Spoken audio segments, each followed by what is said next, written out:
Assalamualaikum warahmatullahi wabarakatuh. Di sini saya dan teman-teman saya akan menjelaskan tentang desain dan perancangan REST API Marketplace Online. Di sini ada saya sebagai moderator, yaitu Syifa Putri Rahman, ada Asep Rohmat, dan ada Neng Salpa Hanifasyah. Next.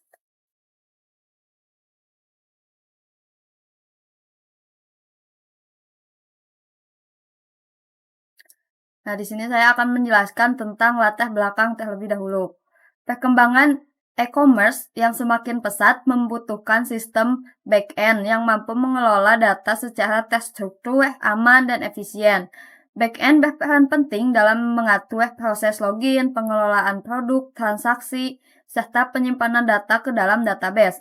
Oleh karena itu, dibuatlah Project Back-end Marketplace API untuk mendukung proses jual beli secara online. Next. Nah, selanjutnya ada tema sistem. Tema yang diangkat pada proyek ini adalah marketplace online yang dirancang untuk mendukung manajemen akun pengguna, manajemen produk oleh penjual, proses pemesanan oleh pembeli, dan transparansi status pemesanan. Lalu ada beberapa endpoint utama yang tersedia dalam sistem ini seperti POS, API Out Register, yaitu untuk registrasi user. Yang kedua ada POS API Out Login, yaitu untuk login user. Selanjutnya ada Get API Produk, yaitu untuk melihat beberapa daftar produk. Dan yang terakhir ada POS API Order, yaitu untuk membuat pesanan. Endpoint tertentu dilindungi oleh autentikasi JWT. Nah, tujuannya yaitu untuk membangun REST API Marketplace berbasis Node.js, mengelola data user, produk, dan order, lalu menerapkan autentikasi dan keamanan menggunakan JWT atau JSON Web Token, dan yang terakhir untuk melatih penerapan konsep back-end development. Nah, selanjutnya ada deskripsi project.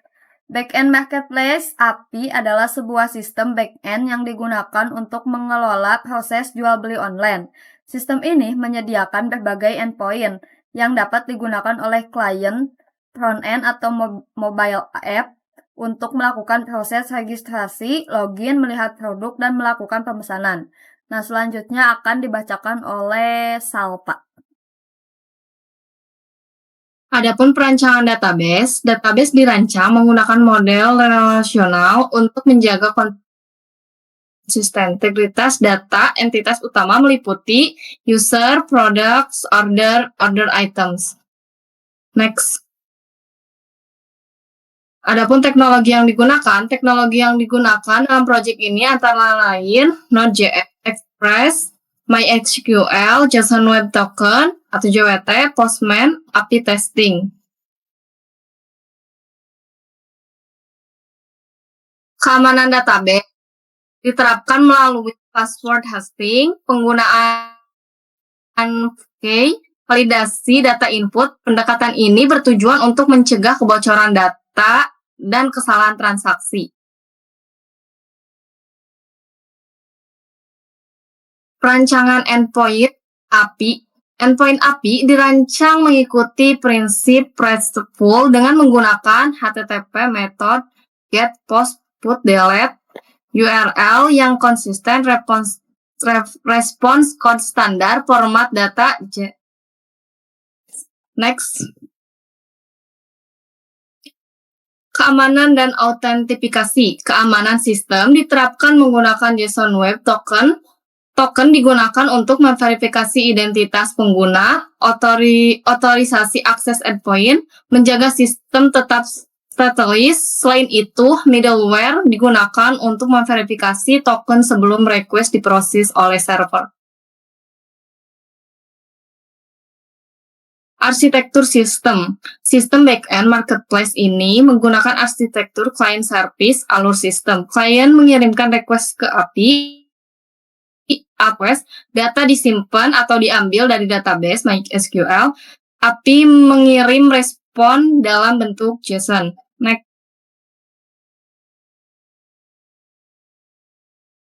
Adapun implementasi sistem, implementasi dilakukan dengan backend berbasis Node.js, format data JSON, arsitektur stateless. Pendekatan ini mendukung performa dan stabilitas sistem. Desain database. Database dirancang untuk menyimpan data utama marketplace, antara lain tabel user menyimpan data pengguna, tabel products menyimpan data produk, tabel order menyimpan data pesanan. Setiap tabel saling berhubungan untuk mendukung proses transaksi. Pengujian sistem dilakukan langsung melalui aplikasi web front-end yang terhubung dengan REST API Marketplace. Pengujian ini bertujuan untuk memastikan bahwa seluruh endpoint back-end dapat diakses dan berfungsi dengan baik ketika digunakan oleh pengguna secara nyata melalui antarmuka web. Hasil pengujian. Berdasarkan hasil pengujian melalui web front-end, diperoleh hasil sebagai proses registrasi dan login berjalan dengan baik, data produk berhasil ditampilkan di front-end, proses pemesanan data orders berjalan sesuai alur. Back-end berhasil memproses request data pengiriman respon JSON dengan benar. Selanjutnya saya akan membahas untuk codingan REST API-nya dan untuk webnya juga. Pertama-tama untuk struktur dari aplikasi marketplace, ada config, ada controller, ada untuk front-end-nya ada middleware, ada util untuk si API-nya env dan app.js serta package.json log dari Express dan package.json. Untuk config ini isinya adalah untuk mengkonfig database-nya. Kami menggunakan database MySQL. Dan untuk controller di sini ada out controller, proses authentication, ada kategori controller untuk kategori di produk, ada order controller, ada product controller, shipping controller, ada user controller. Selanjutnya ada front end. Untuk front end kami memakai HTML, CSS dan JavaScript.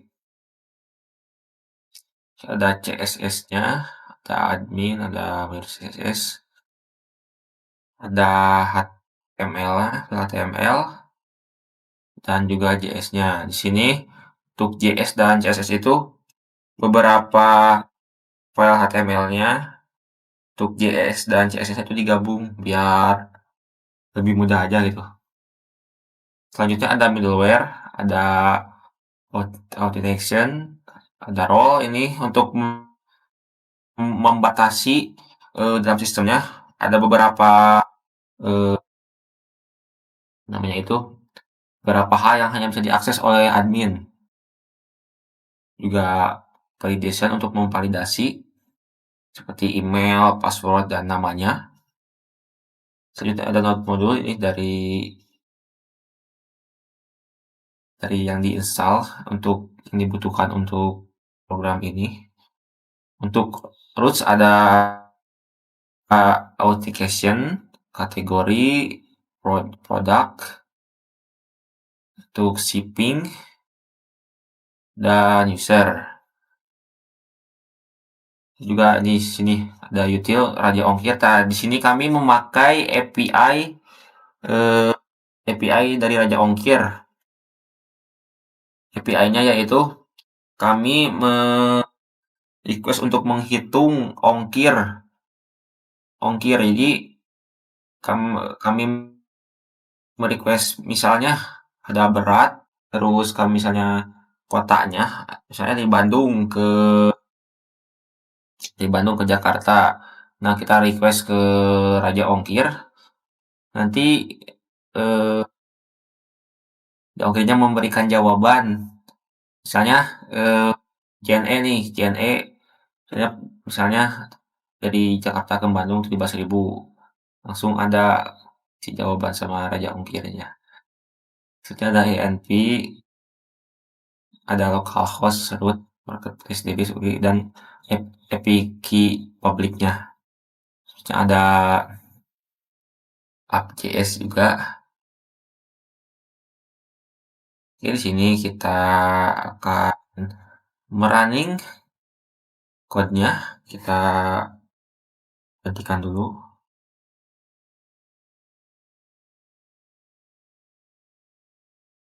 Oke, REST API-nya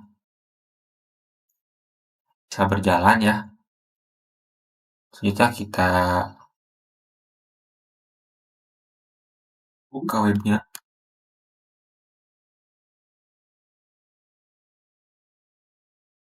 Mulai. Oke, ini adalah dashboard untuk login. Yang pertama-tama, sini saya akan menunjukkan endpoint. Pertama itu untuk admin dulu. Perlu diketahui, endpoint seluruhnya itu ada 24 endpoint dari user, dari 3 user, yaitu ada admin, ada seller, dan ada buyer atau pelanggan. Jadi saya akan menjelaskan dulu yang admin. Kita masukkan emailnya admin, terus passwordnya. Di sini sistemnya itu berdasarkan role. Jadi saat kita misalnya, jadi si role itu terdeteksi oleh sistem. Misalnya role-nya admin, akan otomatis ke dashboard admin. Atau misalnya role-nya seller, akan ke dashboard seller. Atau terdeteksinya buyer, akan ke dashboard buyer atau pelanggan. Nah, sini kita masuk ke dashboard admin. Ini adalah endpoint untuk API out login, ya, endpoint itu. Selanjutnya ada endpoint API user. Nah, di sini kita mengecek user. Oke, di sini ada user. Di sini ada admin bisa mengecek user, semua user ya, semua user dari admin itu sendiri, dari seller dan buyer. Selanjutnya adalah get endpoint get API user ID. Di sini untuk user ID itu saya menginvestasikan pada detail. Jadi saat kita masuk ke detail, nah ini akan muncul detail di sini. Namun ini masih kosong detailnya. Kita cari yang tadi udah di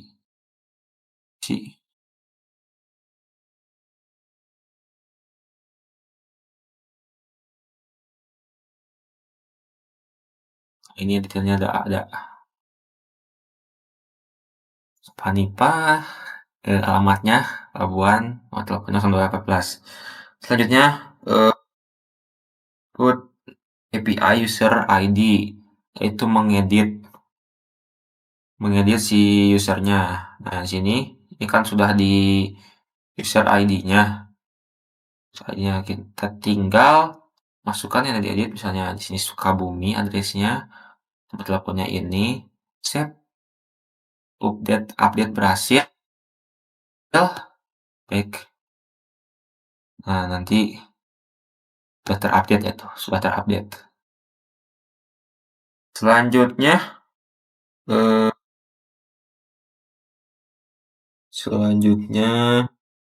user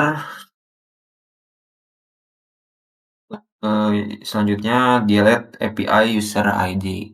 Nah, sini ada hapus user atau delete-nya.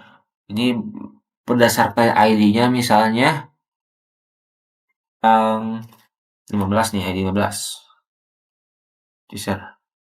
Oke, udah dihapus.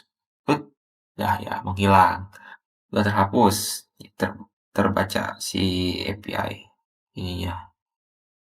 Selanjutnya kita masuk ke kategori. Sekarang endpoint get API kategori. Nah, kita masuk ke kategori manajemen. Selanjutnya post API endpoint post API kategori. Post berarti menambah kategori. Nah, kategori apa ya? Misalnya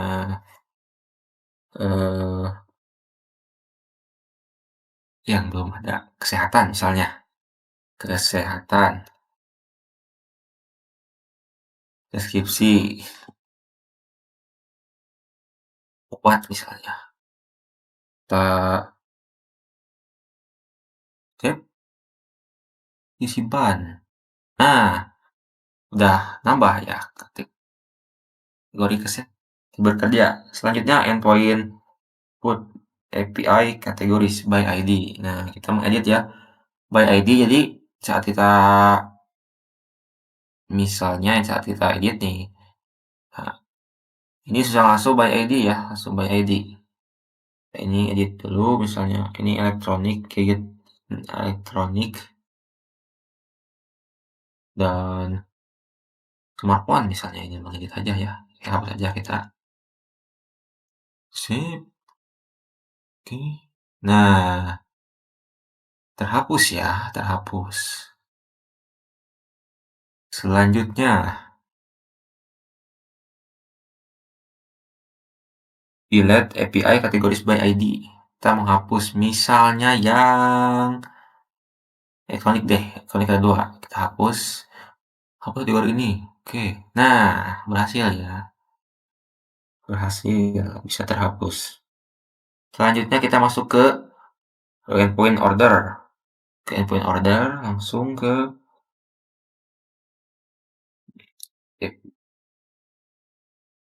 put API order by ID. Jadi di sini mengedit, jadi put API order by ID plus status, jadi mengedit status ya. Nah, jadi ada pending proses diklik nggak, kita memindahkan statusnya jadi proses misalnya. Oke, berhasil. Selanjutnya untuk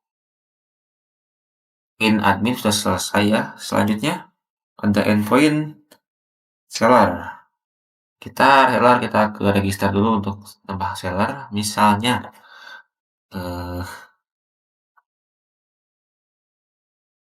seller misalnya. Emailnya seller at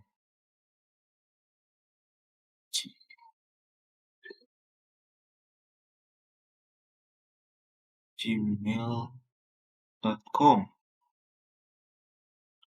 Kita masukkan password. Kita pilih role-nya berarti seller, kita pilih seller, register. Berhasil, kita login. Password. Nah, ini berhasil ya. Kita masuk ke dashboard seller.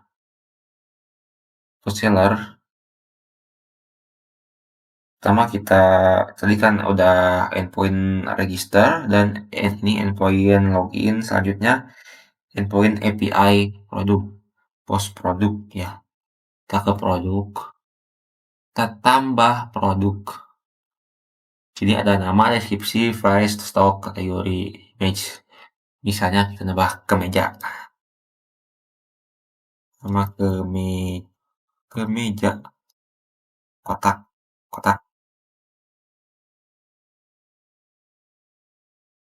Kemeja nyaman. Price-nya misalnya 1000. 10. Kategori kita kategori.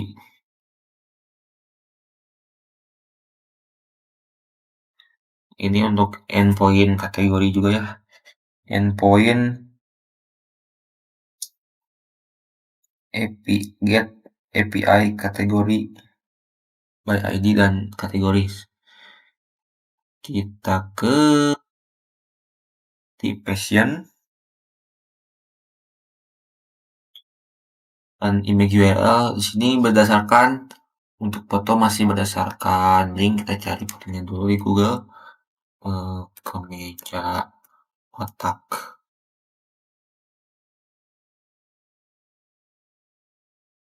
Nah, kemeja kotak.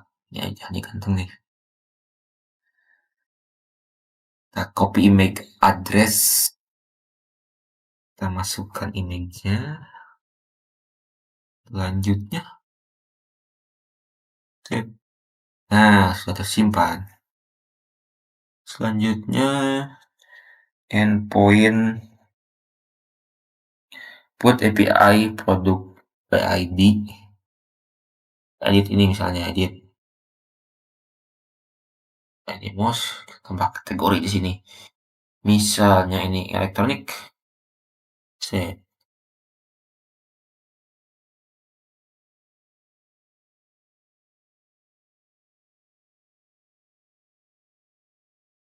Oke, berhasil. Selanjutnya,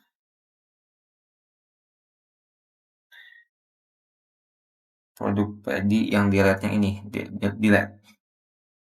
Selanjutnya,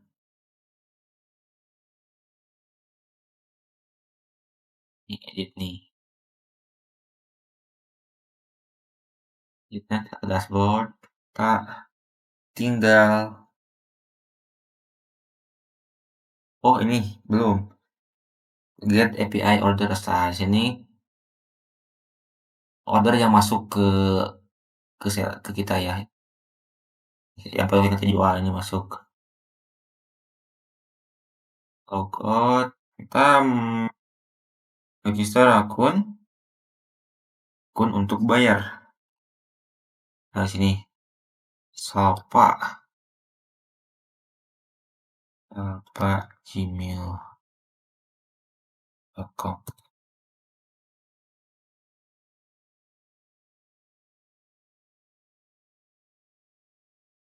Iya, register. Oh,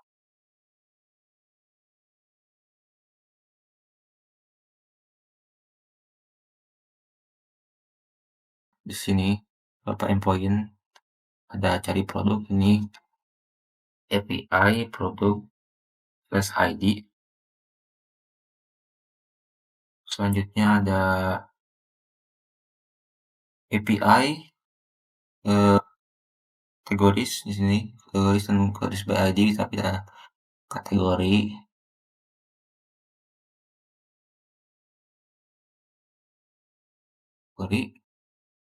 Selanjutnya ada keranjang, order dan profil sini. Untuk keranjang kita bisa memesan sebut keranjang. Kita masuk alamat, misalnya alamatnya Jakarta, tujuan Jakarta. Dari penjualnya Bandung, Cikongkir. Nah, ini menggunakan API public dari Raja Ongkir. Ini misalnya kita memilih reguler, kita ini mana sudah ada ya, sekitar 127.000. Lanjut buat order sekarang. Sudah berhasil. Nah, ini sudah ada ordernya. Cek. Nah, ini ada ordernya. Lah gitu. Terus saya tahu kayak langsung aja. Selanjutnya ada profile. Di profile kita bisa mengedit. Ini endpoint API profile. Bisa edit sini. Sama alamat. Saya Sukabumi. HP dan perubahan. Oke. Ini yang terakhir kita endpoint logout. Bisa logout. Logout. Oke. Di sini kami juga menggunakan database dari MySQL. Strukturnya ada kategori, order, item, produk, dan user.